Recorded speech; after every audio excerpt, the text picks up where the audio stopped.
IPL এর অন্যতম জনপ্রিয় দল হলো কলকাতা নাইট রাইডার্স। 3বার শিরোপা জয় করে আইপিএল এর তৃতীয় সফল হিসেবে আত্মপ্রকাশ ঘটিয়েছিল কেকেআরেরা।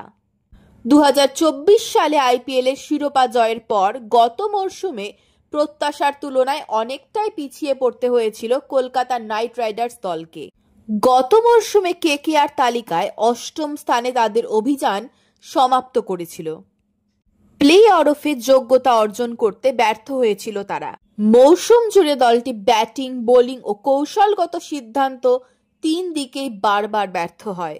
গত মৌসুমে 13টি ম্যাচে 6টি পরাজয় এবং 2টি ম্যাচ পরিত্যক্ত হওয়ার পর কলকাতা চতুর্থ ফ্র্যাঞ্চাইজি হিসেবে প্রতিযোগিতা থেকে ছিটকে গিয়েছিল। গত মৌসুমে মেগা নিলামের আগে Knight Riders franchise Rinku Singh, Varun Chakravarthy, Sunil Narine, Andre Russell, Ramandeep Singh এবং হর্ষিত রানাকে ধরে রেখেছিল। ধারণা করা হচ্ছে এই মূল রিটেনশন লিস্টে পরিবর্তন হওয়ার সম্ভাবনা খুবই কম। নাইট রাইডার্স আনুষ্ঠানিকভাবে মায়াঙ্ক মার্কান্ডেকে মুম্বাই ইন্ডিয়ান্সের কাছে ট্রেড করেছে।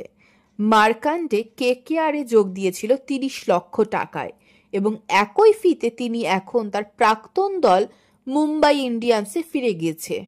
যাদের কলকাতা নাইট রাইডার্স রিটেন করলো: Ajinkya Rahane, Angkrish Raghuvanshi, Anukul Roy, Harshit Rana, Manish Pandey, Ramandeep Singh, Rinku Singh, Rovman Powell, Sunil Narine, Umran Malik, Vaibhav Arora, Varun Chakraborty.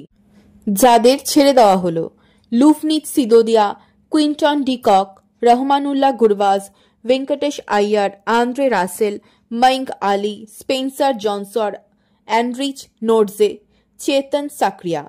কলকাতার হাতে টাকা রইল 64.3 কোটি টাকা।